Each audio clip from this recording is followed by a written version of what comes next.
स्वागत है अपना YouTube चैनल Q1 पाठशाला में। तो आइए आज हम फिर से आप लोगों के बीच एक नए क्लास के साथ जो उपस्थित हुए हैं। जैसा कि आप लोग को पता था, क्लास 12th का जो हम लोग जो है बायोलॉजी पढ़ रहे थे, जिसमें कि हम लोग जो है 3 क्लास जो है कर चुके हैं। आज जो है चौथा क्लास होगा, ठीक है। तो आइए इस चैप्टर को जो हम लोग जो क्लास 12 का जो 5वां चैप्टर जो हम लोग पढ़ रहे थे, वंशागति तथा विविधता को, उसका जो है नेक्स्ट टॉपिक जो आज हम लोग जो है करेंगे, इसको जो आगे बढ़ाते हैं, ठीक है। इससे पहले जो है हम लोग जो है कर चुके हैं। अगर इससे पहले आप लोग फर्स्ट वाले वीडियो को नहीं देखे हैं तो उसको भी जो आप लोग जाकर के जो है देख सकते हैं, ठीक है। तो आज जो है यह चौथा क्लास हो जाएगा, ठीक है। नहीं, यह सब हम लोग जो है कर चुके हैं पार्ट 1, पार्ट 2, पार्ट 3 में, ठीक है। आज जो हम लोग इसका चौथा पार्ट जो करेंगे, यह सब भी हो गया है। मेंडल के द्वारा प्रयोग किए गए मटर कहानी भी हो गया है, ठीक है। मेंडल के सफलता कारण भी हम लोग पढ़ चुके थे, ठीक है। अब आज जो पढ़ेंगे हम लोग एक जीन की वंशागति के बारे में, ठीक है। क्या पढ़ेंगे? एक जीन की वंशागति, इनहेरिटेंस ऑफ ए जीन, ठीक है। क्या समझेंगे? वंशागति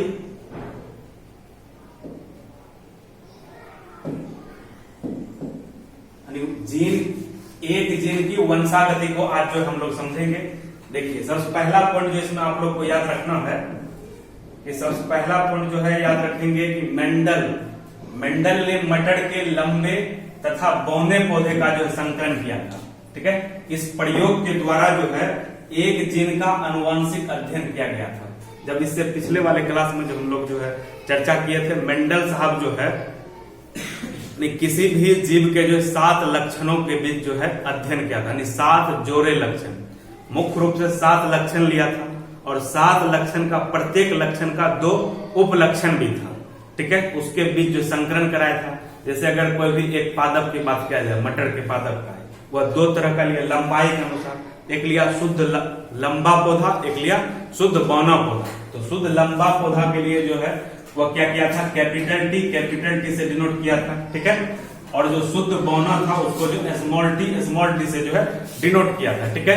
यह हो गया कैपिटल टी। अगर इसको मान लेंगे कि यह नर है, ठीक है, और यह जो है मादा, ठीक है। क्या है? मादा है। और जो नर में जो है गुणसूत्र, जब भी गुणसूत्र होता है वह जोड़ा रहता है, ठीक है। और इसका जब युग्मक बनेगा तो युग्मक बनेगा कैपिटल टी, ठीक है। और इसका जो युग्मक बनता है वह बनता है स्मॉल टी। और इसको जो है वह संकरण करवाया था, ठीक है। संकरण मतलब क्रॉसिंग भी बोल सकते हैं, ठीक है। इसका जो है तब क्या हो जाता है? कैपिटल टी स्मॉल टी बन जाता था। तो कैपिटल यानी फर्स्ट पीढ़ी, इसको बोलेंगे F1 पीढ़ी का संतान, ठीक है। F1 पीढ़ी का जो है संतति बोलेंगे। जो F1 पीढ़ी का संतति है यह कैसा बनेगा? यह बनेगा संकर लंबा पौधा बनेगा। कैसा बनेगा? संकर लंबा पौधा जो है यह बन जाता है। कैसा बनेगा? संकर लंबा पौधा जो है बन जाएगा, ठीक है।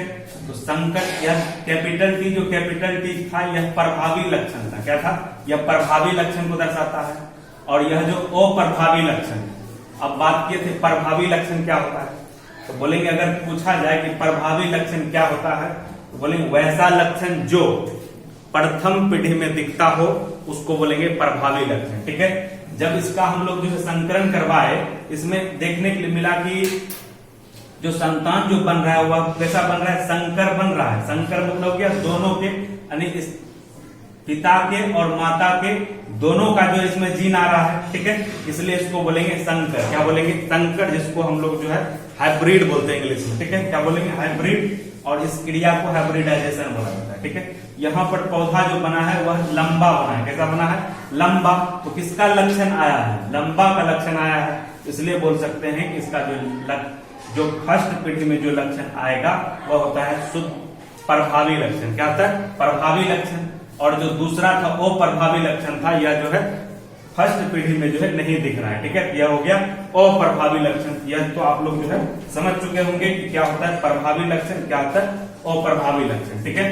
तो यही था कि फर्स्ट में आप लोग को याद रखना है पहला पॉइंट कि मेंडल ने जो है मटर के लंबे तथा बौने पौधे का जो संकरण किया था, जो कभी हम जो करके दिखाए थे, लंबे पौधे के लिए कैपिटल टी और बौने पौधे के लिए जो है स्मॉल टी लिए थे, ठीक है। और इसके युग्मकों के बीच जो है संकरण कराया गया था, तो एक जो संकर लंबा जो है पौधा प्राप्त हुआ था, ठीक है। इस प्रयोग द्वारा एक जीन का अनुवांशिक अध्ययन किया गया था। क्या अध्ययन किया गया था? एक जीन के अनुवांशिक अध्ययन किया गया था। अनुवांशिक क्या होता है? यानी वैसा लक्षण जो कि एक पीढ़ी से दूसरे पीढ़ी में हस्तांतरित होता हो, उसको बोला जाता है अनुवांशिक लक्षण। पिछले कक्षा में भी जो हम लोग जो है पूरा पढ़े थे कि एक अनुवांशिक ही है, गुणसूत्र है, जिसके कारण जो है अनुवांशिक लक्षण का जो है एक पीढ़ी से दूसरे पीढ़ी में जो हस्तांतरण होता है, ठीक है। और गुणसूत्र को भी हम लोग समझे थे, क्या होता है गुणसूत्र। अब जितना भी जीव है, उस जीव के का जो शरीर जो एक सूक्ष्मतम इकाई से मिलकर के बना होता है, जिसका नाम है कोशिका यानी सेल। क्या है?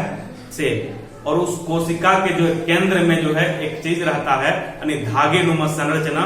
उस धागे नुमा संरचना को बोला जाता है गुणसूत्र। क्या बोला जाता है? गुणसूत्र, जिसको हम लोग इंग्लिश में बोलते हैं क्रोमोसोम। क्या बोलते हैं? क्रोमोसोम। उस क्रोमोसोम यानी गुणसूत्र पर जो है एक विशेष प्रकार की कारक पाया जाता है, और उस कारक के माध्यम से जो है अनुवांशिक लक्षण जो है एक पीढ़ी से दूसरे पीढ़ी में स्थानांतरित होता है, जिसको बोला जाता है। उस कारक का जो नाम बाद में जो है पड़ गया क्या? जीन का नाम, जो आप लोग सुने होंगे, ठीक है, जिसको जीन बोलते हैं। यानी गुणसूत्र पर जो जीन पाया जाता है। तो आप लोग ये समझ गए होंगे कि जीन क्या होता है, गुणसूत्र क्या होता है। इसको हम लोग जो है नेक्स्ट क्लास में जो पूरा डिटेल हम लोग समझेंगे। जीन क्या होता है, जीन का क्या कार्य है, ठीक है ना, जीन कैसे, तो सब जो हम लोग समझेंगे। अभी तत्काल जो हम लोग एक जीन की वंशागति को हम लोग समझ गए, इसको जो है समझिए। इसका जो इम्पोर्टेंट पॉइंट है, पहले उसको हम लोग डिस्कस करते हैं। इस संकरण से प्राप्त बीजों को उगाकर उन्होंने प्रथम संकरण पीढ़ी के पौधे प्राप्त किए थे, ठीक है ना। पहले वो क्या किया था? दो अलग अलग लक्षणों वाले जो है पादप लिया, ठीक है। दो अलग अलग लक्षणों के वाले पादप को जो है एक साथ संकरण करवा करके जो है एक अलग तरीके का जो है पौधे जो है वो क्या किया था? विकसित किया था। फर्स्ट पीढ़ी में वह हो गया संकर पौधा। क्या कैसा हो गया? संकर पौधा, ठीक है, जिसको बोल सकते हैं फर्स्ट पीढ़ी का संतान, यानी प्रथम हो गया, जिसको हम लोग F1 से भी दर्शा सकते हैं, ठीक है। F1 पीढ़ी, प्रथम संकर पीढ़ी के पौधे जो प्राप्त हुआ था। इस पीढ़ी को जो है प्रथम पीढ़ी के संतति या F1 पीढ़ी भी कहते हैं। जैसा अभी हम लोग जो है क्रॉसिंग करके भी देखे थे, तो वह क्या किया था? शुद्ध लंबा को जो है कैपिटल टी से दर्शाया था, और शुद्ध बौना को जो स्मॉल टी से दर्शाया था। और इसका जो युग्मक बना था कैपिटल टी, इसका स्मॉल टी, इसको संकरण करवाया था। तो यह जो F1 पीढ़ी का संतान जो है कैपिटल टी और स्मॉल टी जो बना था, इसका कहने का मतलब यही है, ठीक है। तो याद रखेंगे, जब दो अलग अलग लक्षणों के जब पौधे को एक साथ लेकर के जो है संकरण कराया, तो उसे जो है F1 पीढ़ी मतलब प्रथम पीढ़ी के जो है संतान जो है मिल गया, ठीक है। आइए नेक्स्ट पॉइंट जो हम लोग समझेंगे,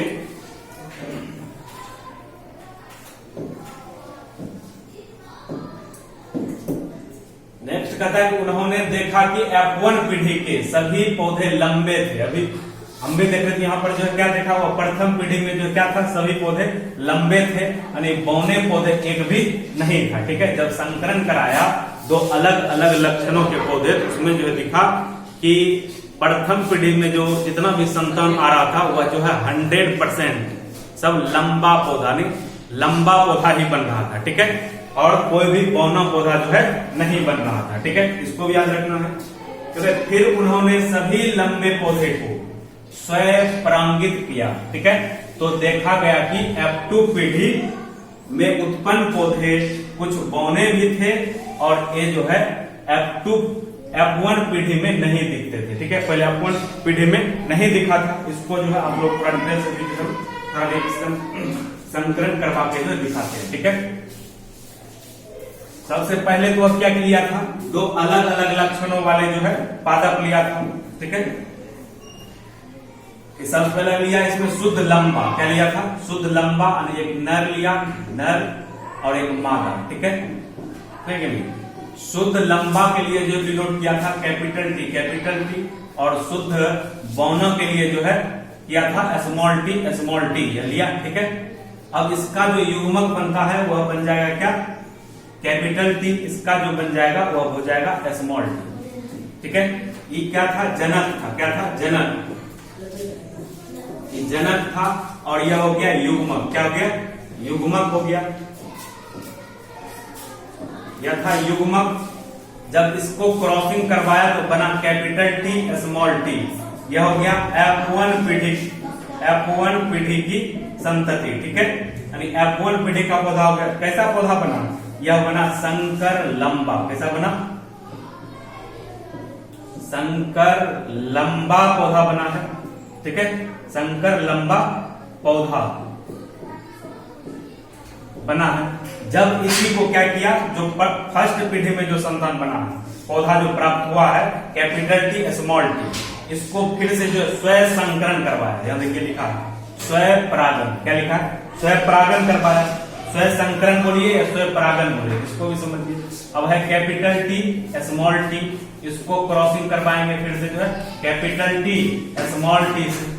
ठीक है, मान लिया जाए यह है नर, ठीक है, यह है मादा। ठीक है, इसका यह हो गया जनक, क्या हो गया, यह हो गया जनक है, जनक मतलब माता पिता। ठीक है, यह हो गया माता पिता।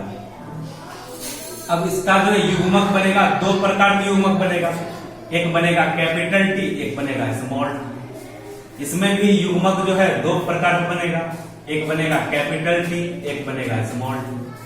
अब जो है इसको हम लोग क्या करेंगे, पुन्नेट चौखाना से। ठीक है, एक बनाएंगे पुन्नेट चौखाना, क्या बनाएंगे, पुन्नेट चौखाना बनाते हैं। पुन्नेट चौखाना बनाएंगे इस तरीके से,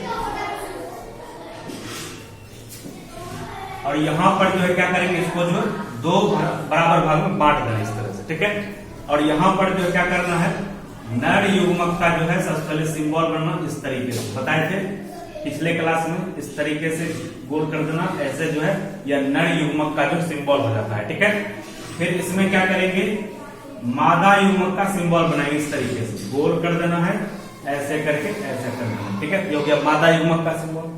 अब नीचे का जो दो खाना बन रहा है यह और यह, ठीक है, इसमें क्या करना है, नर युग्मक के, नर युग्मक को दर्शाना है। तो नर युग्मक हो गया कैपिटल टी स्मॉल टी, इसमें लिखेंगे कैपिटल टी, हो गया स्मॉल टी। ठीक है, अब ऊपर का जो दो बचा है उसमें लिखेंगे मादा युग्मक, क्या लिखेंगे, मादा युग्मक लिखेंगे, इसमें भी लिखेंगे कैपिटल टी, इसमें लिखेंगे स्मॉल टी। ठीक है, अब समझिए, अगर इसको मान लेते हैं ए, इसको मानते हैं अगर बी। ठीक है, अगर ये है 1, ये है 2, हम लोग जो है क्लास 1, 2 में भी जो है ऐसा सवाल जो कभी कभी पढ़े थे कि इसको जो इससे गुना कर देते थे, यहाँ लिखते थे, फिर इसको जिससे गुना करते यहाँ लिखते थे। जैसे अगर यहाँ 2 रहता है और 3 रहता है, 2 और 3 पे 2 करके 6 लिखते थे। सेम वही कंडीशन यहाँ भी है। ठीक है, बशर्ते हम गुना नहीं करना, अगर गुना कर देंगे t इंटू टी कर देंगे तो टी स्क्वायर हो जाएगा, मैथमेटिक्स के अनुसार बोला जाता है, लेकिन यहाँ टी स्क्वायर नहीं लिखना। ठीक है, तो टी और टी, ठीक है, कैपिटल टी को क्रॉस जब करवाए तो बनेगा क्या, कैपिटल टी बनेगा, क्या बनेगा, कैपिटल टी। जब फिर जो है कैपिटल टी को जो है स्मॉल टी से जो है हम क्रॉसिंग करवाएंगे, यहाँ पर जो है विशेष तौर पर जो ध्यान रखना है कि कैपिटल टी को जो हम लोग पहले लिखते हैं और स्मॉल कोई भी लेटर आएगा तो उसको जो बाद में लिखेंगे। ठीक है, तो कैपिटल टी हो जाएगा, कैपिटल टी स्मॉल टी आ जाएगा। फिर इसको देखिए स्मॉल टी को जो है कैपिटल टी से जो है क्रॉसिंग करवाते हैं, तो फिर इसमें भी क्या हो जाएगा, कैपिटल टी पहले लिखना है, स्मॉल टी बाद लिखना है। ठीक है, फिर स्मॉल टी और स्मॉल टी को क्रॉसिंग करवाएंगे तो स्मॉल टी बन जा रहा है। इसमें जो है संभावित रूप से जो है 4 संतति बन रहा है, 4 प्रकार के संतान बन रहा है, 1 2 3 4 को हो गया। ठीक है, यह सभी संतान हो गया F2 पीढ़ी का, क्या हो गया, F2 पीढ़ी का जो है संतान यह हो गया। ठीक है, कैसा हो गया, F2 पीढ़ी। और ये जो ऊपर में A और B दर्शाए थे इसको बाद में आप लोग मिटा देंगे, जो है केवल समझाने के लिए जैसा किए थे। ठीक है, ये सभी संतान क्या हो गया, F2 पीढ़ी का संतान हो गया। कैसा हो गया, F2 पीढ़ी का बोल सकते हैं। सभी। अब देखिए F2 पीढ़ी में, F1 पीढ़ी में क्या हो रहा था, F1 पीढ़ी में जितना भी संतान था वह जो है शुद्ध पूरा जो है लंबा पौधा बन रहा था, 100% बोल सकते हैं वह जो है लंबा पौधा बन रहा था, ठीक है। लेकिन यहाँ जब दूसरा पीढ़ी इसी का आया, इसमें अलग अलग प्रकार के जो है पौधे का जो है निर्माण हो रहा है, ठीक है। देखिए कैपिटल टी क्या दर्शाता है, कैपिटल टी किसके लिए लिए थे, शुद्ध लंबा पौधा के लिए, ठीक है, शुद्ध लंबा, ये बोल सकते हैं कि शुद्ध लंबा। अब देखिए इसमें भी कैपिटल टी आ रहा है, इसमें भी कैपिटल टी आ रहा है, कैपिटल टी स्मॉल टी, यह क्या था, संकर लंबा था, कैसा था, संकर लंबा पौधा आ रहा है, ठीक है। यह 2 हो गया संकर लंबा पौधा, दोनों आखिर है लंबा ही, उसके बाद कैपिटल टी या शुद्ध लंबा है, तो 3 को जो है संतान इसमें जो बन रहा है वह कैसा बन रहा है, संकर कुल जो है लंबा प्लांट बन रहा है, ठीक है। तो अगर टोटल को अगर 4 भाग बांटा हुआ है, इसको अगर 100% माना जाए तो ये हो जाएगा 25%, ये हो गया 25%, ये भी हो गया 25%, 25 या कितना हो गया, यानी 75% जो है जो पादप बनेंगे वह लंबा बनेगा, कैसा बनेगा, लंबा। और जो एक जो है बच जाता है स्मॉल टी वाला, और यह जो है 25% जो हो जाएगा, कितना 25% जो बनेगा पौधा वह बनेगा शुद्ध बौना बनेगा, कैसा बनेगा, शुद्ध बौना। तो यही जो है मेंडल साहब के द्वारा जो है समझाया गया था, ठीक है। दूसरे पीढ़ी में जो संतति आएगा वह फर्स्ट पीढ़ी से अलग अलग आ सकता है, ठीक है। तो आप लोग जो है इसको लिख भी सकते हैं, ठीक है, समझ भी गए होंगे, अब तो अपने से भी बना सकते हैं, ठीक है। इसको मिटाते हैं, फिर जो आइए नेक्स्ट हम लोग जो है समझते हैं।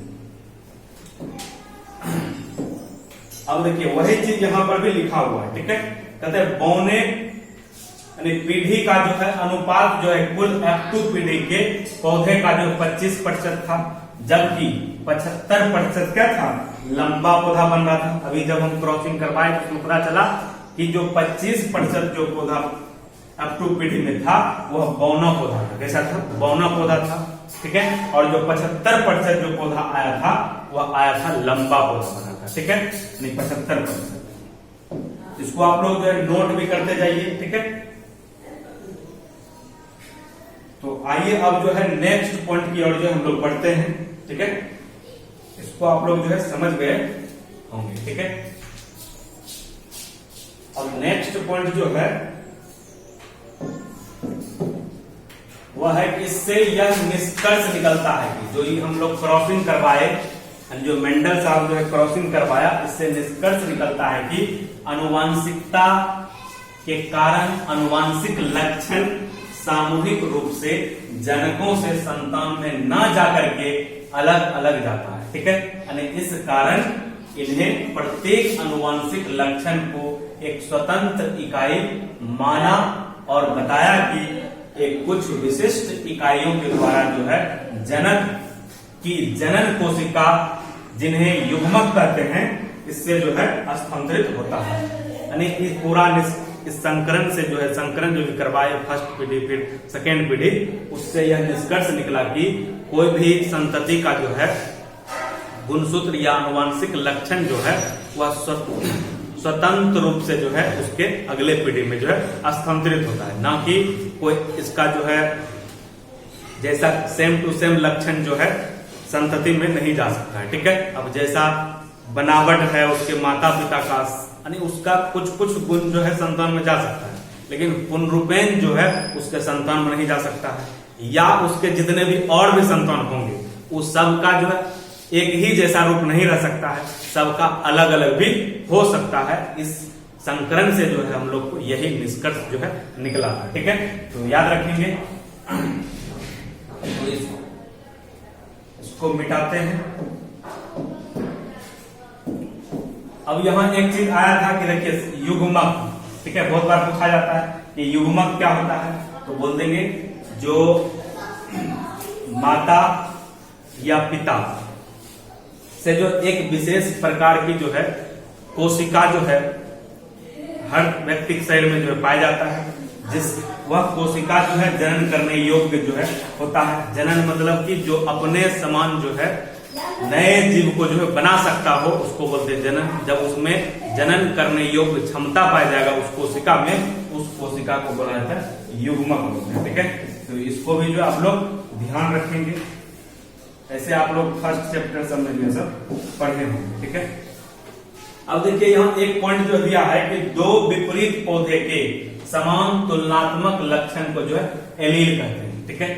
इससे क्या एलील मतलब जो है उपलक्षण बोल सकते हैं। क्या बोल सकते हैं? उपलक्षण। यहाँ कहता है दो विपरीत पौधे के समान तुलनात्मक लक्षण को जो है एलील कहते हैं। आप कोई एक पौधा का जो है कोई एक लक्षण लेंगे, लक्षण में मान लिया जाए पौधा का, हम कोई भी पुष्प का जो रंग लिए, क्या लिए? रंग। रंग की अगर बात करेंगे तो रंग में भी तो अलग अलग प्रकार का रंग हो सकता है। एक हम बोल सकते हैं कि पीला होगा, ठीक है, एक उजला सफेद भी हो सकता है, सफेद हो सकता है। तो ये हो गया लक्षण। क्या हो गया? लक्षण। रंग हो गया उसका लक्षण, और इसका जो है दो उपलक्षण हो गया कि हो सकता है पीला भी हो सफेद भी हो। या कोई पौधा हम अगर लंबाई की बात करेंगे, क्या करेंगे? लंबाई की अगर बात करते हैं, अगर लंबाई की अगर बात करेंगे तो इस लंबाई हो गया लक्षण। क्या हो गया? लक्षण। अब लंबाई में भी कोई पौधा जो है शुद्ध लंबा हो सकता है। क्या हो सकता है? पूरा वह लंबा हो, ठीक है। या हो सकता है वह पौधा जो है बौना, ठीक है, बौना पौधा हो, ठीक है। सॉरी, बौना पौधा हो सकता है, ठीक है। तो यह दोनों क्या हो गया? इसका यह हो गया इसका जो है दो उपलक्षण, ठीक है। कोई भी पादप का जो है यह हो गया लंबाई, उसका क्या हो गया? लक्षण हो गया। अब उस लंबाई के में भी जो है दो उपलक्षण है, ठीक है। एक लंबापन हो सकता है, एक बौनापन हो सकता है, ठीक है। तो इसी ये दोनों जो आपस में जो है लंबापन या बौनापन, ये दोनों को आपस में क्या बोलते हैं? एलील बोलते हैं। क्या बोलते हैं? एलील, ठीक है। वही चीज बोला जा रहा है कि दो विपरीत पौधे के समान तुलनात्मक लक्षण को जो है एलील कहते हैं। आप लोग याद रखेंगे एलील क्या होता है, ठीक है। तो आइए अब जो है हम लोग नेक्स्ट आगे बढ़ते हैं। इसको आप लोग फटाफट जो है नोट कर लीजिए, ठीक है, नोट कर लीजिए। पीडीएफ जो है डिजिटल बोर्ड में यही खासियत है कि कभी बंद नहीं होता है, ठीक है। और अभी थोड़ा नया जो है यूज कर रहे हैं डिजिटल बोर्ड, तो उसमें परेशानी भी थोड़ा आएगा, ठीक है। फिर कटेंगे,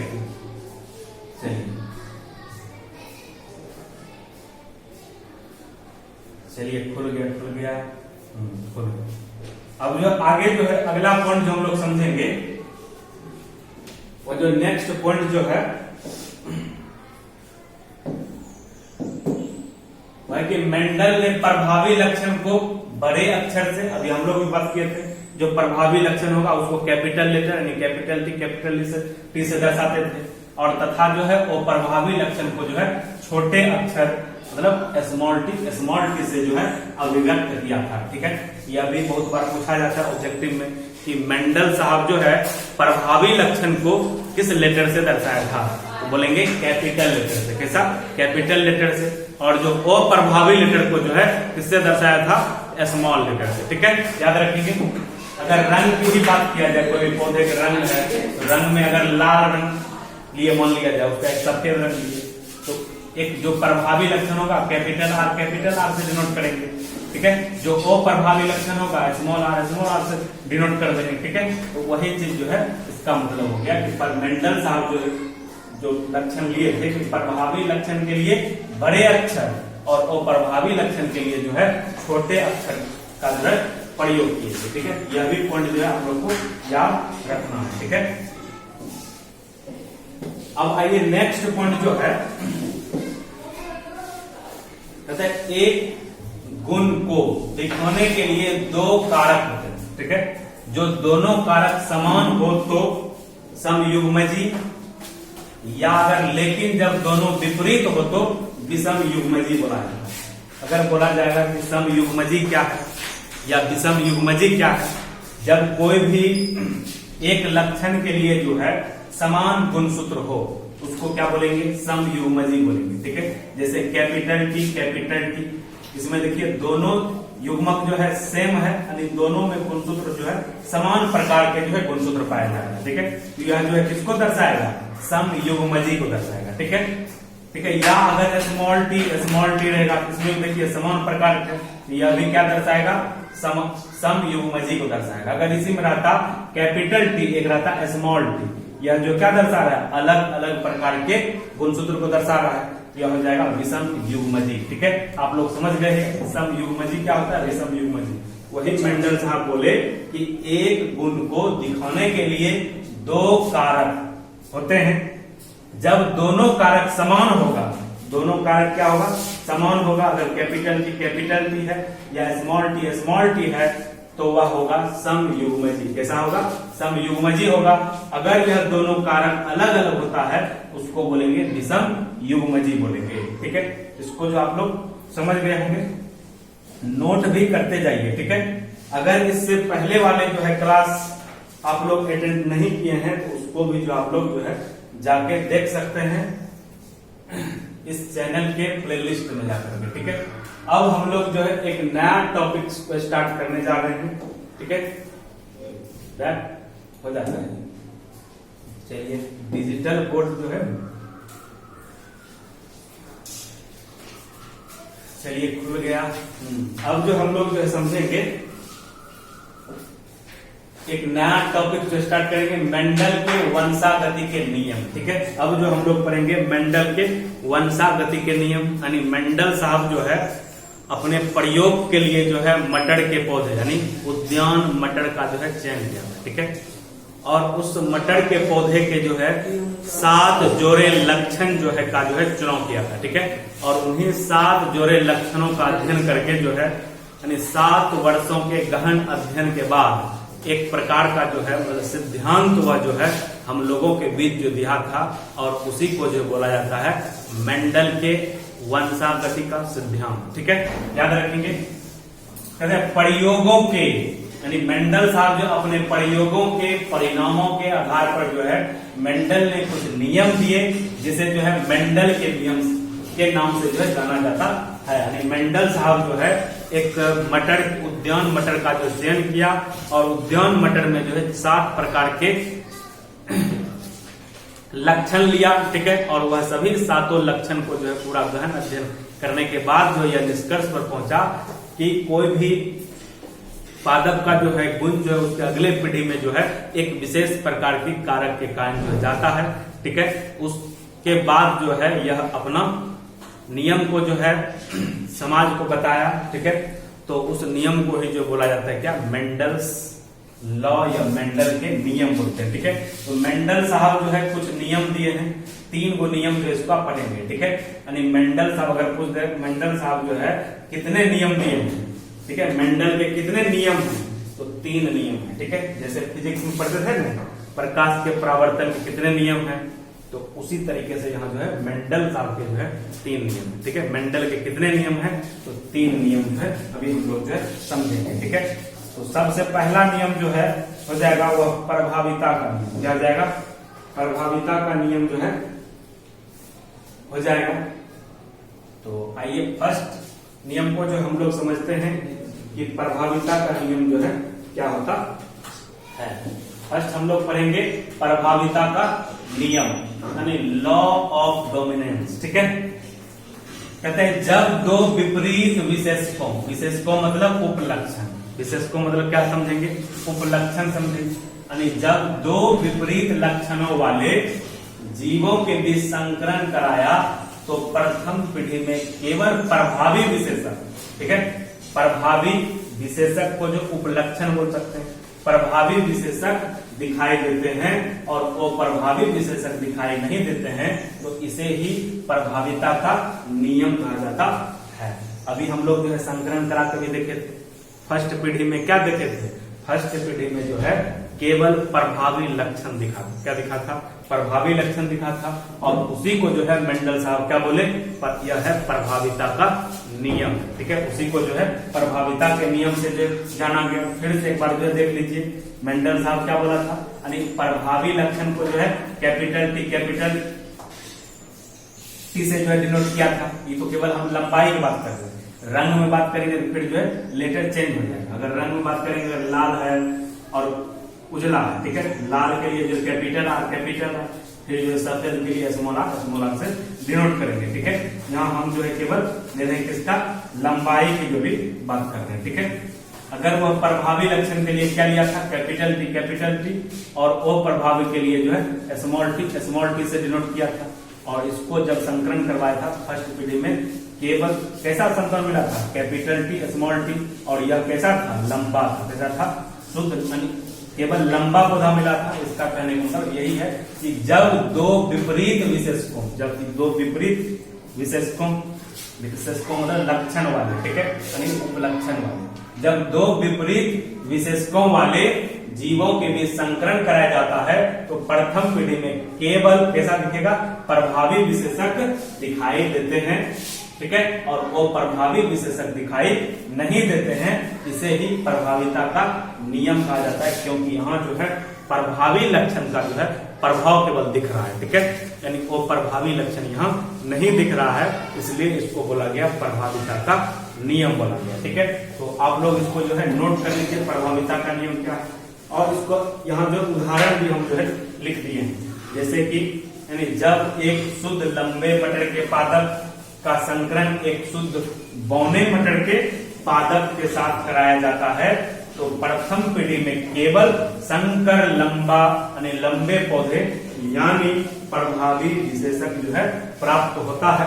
हम संकरण करा के भी दिखाए थे, और संकरण कैसे कैसे किए, संकरण से क्या परिणाम निकला, उसको जो एग्जाम्पल हम लिख भी दिए, ठीक है। तो इसको आप लोग जो है नोट कर लीजिए, यही था प्रभाविता का नियम, ठीक है। तो आप लोग आसानी से जो है समझ गए होंगे कि प्रभाविता का जो है नियम क्या होता है, ठीक है। इसको आप लोग नोट करिए, फिर जो हम लोग जो है नेक्स्ट नियम को जो हम लोग पढ़ते हैं, ठीक है।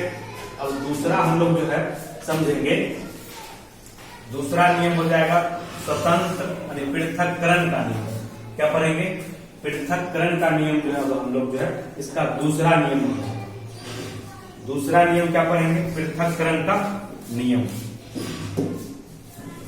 पृथक्करण का नियम, या पृथक्करण को हम लोग जो है विसंयोजन का नियम भी बोल सकते हैं। किसी किसी बुक में जो है लिखा रहेगा विसंयोजन का नियम, यानी मेंडल साहब के विसंयोजन का नियम, ठीक है, यानी मेंडल साहब के यह दूसरा नियम, ठीक है। अगर वहां एग्जाम में भी बहुत बार आता है कि मेंडल साहब के जो है दूसरे नियम को समझाएं, तो मेंडल साहब या ऑब्जेक्टिव में पूछा जा सकता है कि मेंडल साहब के दूसरा नियम कौन है, तो बोल देंगे पृथक्करण का नियम है, या पृथक्करण को हम लोग विसंयोजन का नियम भी बोल सकते हैं, या इसको जो है युग्मकों की शुद्धता का नियम भी बोल सकते हैं, ठीक है। तीन नाम हम जो है इसका बताए। पहला बोले पृथक्करण का नियम भी बोल सकते हैं, इसको जो है हम लोग पृथक्करण नियम को जो है विसंयोजन का नियम बोल सकते हैं, और यह जो है युग्मक की शुद्धता का नियम भी इसको बोल सकते हैं, और यह है मेंडल साहब का जो है दूसरा नियम। कितना नंबर का, दूसरा। पहला जो हम लोग पढ़ चुके हैं प्रभाविता का नियम, ठीक है, तो याद रखेंगे यह था दूसरा नियम। अब देखिए इसमें क्या बोला, दूसरा नियम जो है कहते हैं जब दो विपरीत विशेषकों वाले जीवों के बीच संकरण कराया जाता है तो प्रथम पीढ़ी में केवल प्रभावी विशेषक दिखाई देते हैं, या तो फर्स्ट नियम में भी पढ़े थे, परंतु दूसरी पीढ़ी में प्रभावी और अप्रभावी विशेषक एक निश्चित अनुपात में हो जाते हैं, तो इसे हम लोग कहते हैं पृथक्करण का नियम, ठीक है। जब हम लोग जो है प्रभाविता का नियम में क्या देखे थे, फर्स्ट नियम में, वहां जो है सिर्फ प्रथम पीढ़ी में क्या दिख रहा था, केवल प्रभावी लक्षण जो है दिख रहा था। लेकिन जब जो प्रथम पीढ़ी के जो संतति है उसका जब हम स्वयं संकरण करवाए, दूसरे पीढ़ी का जितना भी संतति था उसमें जो है प्रभावी लक्षण और अप्रभावी लक्षण दोनों प्रकार के लक्षण जो है एक निश्चित अनुपात में जो है दिख रहा है। इसे ही जो है मेंडल साहब बोला कि अलग अलग लक्षण भी जो है आ सकता है संतान में, ठीक है। यानी प्रथम पीढ़ी में तो क्या आया था, शुद्ध लंबा आया था, ठीक है, केवल प्रभावी लक्षण दिखा था। लेकिन जब उसका दूसरा पीढ़ी आया था, दूसरा पीढ़ी में प्रभावी लक्षण और अप्रभावी लक्षण दोनों दिख रहा था, इसीलिए मेंडल साहब बोले कि अलग अलग लक्षण भी आ सकता है। अलग अलग मतलब पृथक्करण बोल सकते हैं, पृथक्करण वही है, पृथक्करण का नियम। इसीलिए जो मेंडल साहब उसको क्या बोला, पृथक्करण का नियम बोला गया, ठीक है, बोला है। अब इसका अगर एग्जाम्पल की बात किया जाए, जैसे इसको जो हम लोग क्रॉसिंग करके देख भी लिए थे, ठीक है, बस उसको आप लोग जो एक बार लिख लीजिए, ठीक है, क्रॉसिंग जैसे किए थे उसको जो पूरा लिख लेना। अब देखिए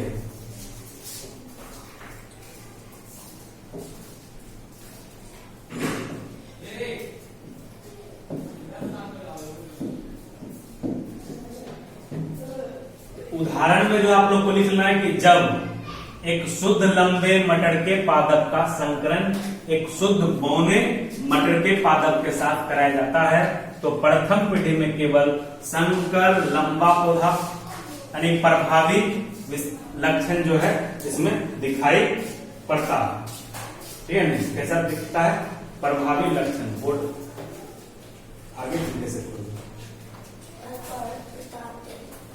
क्या हो गया,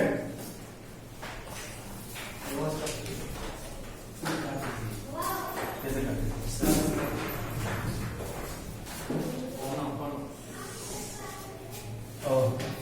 चलिए, ठीक है। हम लोग जो है इसका जो है एग्जाम्पल देख रहे थे, ठीक है, एग्जाम्पल जो हम लोग जो है पढ़ रहे थे। दूसरा नियम का कि बोले कि जब एक शुद्ध लंबे मटर के पादपों का जो संकरण एक शुद्ध बौने मटर के पौधे के साथ कराया जाता है तो प्रथम पीढ़ी में क्या मिला था, संकर बौने पौधे, संकर लंबे पौधे मिला था, मतलब प्रभावी लक्षण दिख रहा था, प्राप्त हुआ था। परंतु दूसरी पीढ़ी में जो है प्रभावी एवं अप्रभावी दोनों लक्षण जो एक निश्चित अनुपात में जो है दिखाई दिया था। तो इस नियम को ही जो है मेंडल साहब क्या बोला था, पृथक्करण का नियम, क्योंकि बोले कि अलग अलग लक्षण भी जो है संतति में आ सकता है, ठीक है, और वह भी एक निश्चित अनुपात में आएगा, ठीक है। या इसका लक्षण प्रारूप जो उसका हो जाएगा, याद रखना है, अगर पूछा जाए पृथक्करण नियम में कि जो है लक्षण प्रारूप का जो है रेशियो क्या है, लक्षण प्रारूप का जो रेशियो क्या है, तो बोलेंगे 3:1 यानी 3:1, याद रखना है। यह है लक्षण प्रारूप या इसको दृश्य प्रारूप भी बोल सकते हैं, ठीक है। और एक हो गया जीन प्रारूप, अगर पूछ देगा पृथक्करण नियम का जो है जीन प्रारूप क्या है, तो जीन प्रारूप में याद रखेंगे 1:2:1, ठीक है। या इसको जो शॉर्ट में याद रखना 121 याद रखना है, बीच में जो है अपना अनुपात का जो सिंबल लगा देना, ठीक है। इस तरीके से जो है याद रख सकते हैं इसको। तो यह था पृथक्करण नियम का जो है दोनों रेशियो जो याद रखेंगे, क्योंकि यह जो ऑब्जेक्टिव में जो पूछा जाता है एमसीक्यू क्वेश्चन में, ठीक है, पूछ देगा कि मेंडल साहब के द्वारा जो है पृथक्करण का नियम जो दिया गया था उसका जो है लक्षण प्रारूप का रेशियो क्या है, यानी लक्षण प्रारूप का अनुपात क्या है, बोल देंगे 3:1, या बोल देगा उसका जीन प्रारूप का अनुपात क्या है, तो 1:2:1 जो है इसका आ जाएगा। यह जो है ऑब्जेक्टिव दृष्टिकोण से बहुत ही इंपॉर्टेंट है, ठीक है। इसको आप लोग जो है नोट करिए फास्ट में, फिर जो आगे हम लोग देखते हैं, ठीक है। नेक्स्ट हम लोग जो है अब इसका जो है तीसरा नियम जो हम लोग समझने वाले हैं, ठीक है। तीसरा नियम जो हम लोग समझेंगे, तीसरा नियम जो है मेंडल साहब दिए थे वह स्वतंत्र अवविहन का नियम। क्या दिया था, स्वतंत्र अवविहन का नियम दिया था। अभी हम लोग 2 नियम पढ़े, पहला प्रभाविता का नियम समझे, ठीक है, फिर जो है हम लोग पृथक्करण का नियम समझे। अब जो हम लोग इसका तीसरा नियम जो पढ़ेंगे स्वतंत्र अवविहन का नियम, ठीक है। यानी मेंडल साहब के द्वारा जो है वंशागति से संबंधित 3 नियम दिया गया, ठीक है। यह भी बहुत बार एमसीक्यू में पूछा जाएगा कि मेंडल साहब के द्वारा जो है वंशागति से संबंधित कितने नियम दिया गया था, बोलेंगे 3 नियम।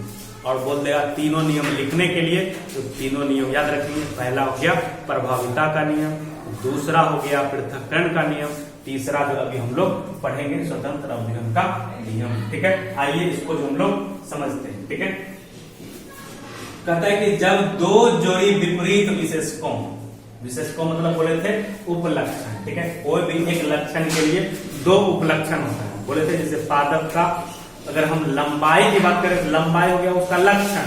अब लंबाई में भी 2 प्रकार की लंबाई, शुद्ध लंबा हो सकता है, शुद्ध बौना हो सकता है, वो हो गया उसका विशेषक, ठीक है। जब 2 जोड़ी विपरीत विशेषकों वाले जीवों के बीच संकरण कराया जाता है तो एक लक्षण की वंशागति दूसरे लक्षण की वंशागति को प्रभावित नहीं करती है, तो इस नियम को बोला जाता है स्वतंत्र अवरोधन का नियम। ठीक है, मतलब एक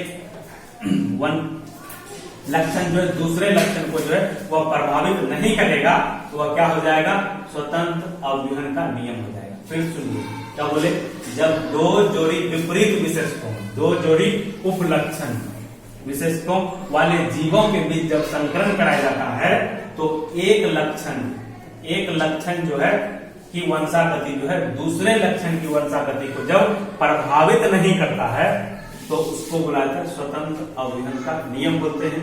इसका उदाहरण देख लीजिए, कहते हैं जब मटर के बीजों के दो विपरीत लक्षण, जैसे एक ले लिए रंग लिए, जैसे इसमें जो हम एक लिए पीला, इसका कलर लिए, फिर इसका जो गोल लिए। ठीक है, यानी पीला और गोल मटर लिए, बीज का आकार की बात यहाँ चल रहा है, यानी दो लक्षण इसमें ले लेंगे। कितना लक्षण लेंगे, दो लक्षण, एक तो रंग की बात की, एक उसका बीज का आकार की बात की। ठीक है, तो रंग में हम पीला रंग लिए और जो है उसके आकार में गोला लिए। ठीक है, और ये दोनों क्या हो गए, इसका प्रभावी लक्षण, जिसको रिप्रेजेंट किए कैपिटल आर और capital R, capital R, capital Y, capital Y. ठीक है, और दूसरा जो उपलक्षण लिए वह हरा कलर का था, जो कि अप्रभावी लक्षण को रिप्रेजेंट करेगा, और जो उसका जो बीज का आकार जो था वह लिए झुर्रीदार। ठीक है, और इसको हम लोग जो रिप्रेजेंट किए हैं इससे, यानी स्मॉल आर से, और उसके बाद